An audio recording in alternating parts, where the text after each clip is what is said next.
Skill development माननीय मंत्री संपद स्वाई महोदय को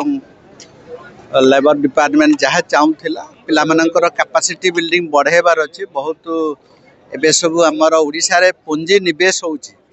ओडिशा रे माननीय मुख्यमंत्री दिग्दर्शन रे एवं तांकर दृढ़ इच्छा शक्ति बड़ रे ओडिशा रे 8 लाख कोटी टंकार पुंजी निवेश से भितर 2 लाख कोटी टंकार ऑलरेडी आमर पुंजी आरंभ होके वर्तमान शुभ उद्घाटन होती 1.5 लाख ऑलरेडी नियुक्ति दिखाई सर्वोपरि आम प्रत्येक जिले में लोकल पर भोकाल कॉन्सेप्ट रे स्थानीय समस्या को लेकिन प्रत्येक जिले में आमर एवं शिल्प प्रतिष्ठा से आधार रे आज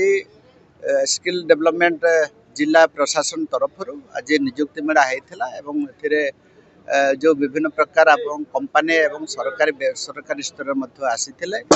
मो सामने 34 जन जो युवती मान को नियुक्ति दिहला जोटा कि आपंकर मिनिमम 19,000 टंका से हॉस्टेल खाଇବା पीवा एभलिया आत्मनिर्भर भारत कॉन्सेप्ट यशस्वी प्रधानमंत्री ओडिशा को विकसित करवा 2036 और 2047 और आमर जो टार्गेटेड कराई एवं आमर जीडीपी बढ़ेबार अच्छी समस्त गोटे आर्थिक समानता जो कॉन्सेप्ट रे यही आधार रे समस्त आय समस्त शिक्षा स्वास्थ्य गमनागमन समस्ते बहुत परिश्रम करवा ये आधार रे प्रत्येक लोक को सुजोग देवार जो मेला जो आज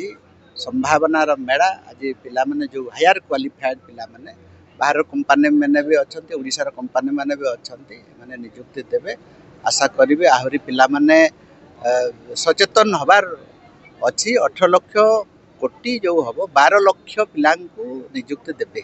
12 लाख पिला कौटिका आपंकर एम्प्लॉयमेंट स्टेट लिमिटेड करा जाए जेकोसी राज्यर लोक भी ये नियुक्ति पाइबे से कॉन्सेप्ट रे आमर पिला माने जिते आमर स्किल हेबे जिते आपंकर पारंगम थी दक्षता थी से नियुक्ति पाइबे।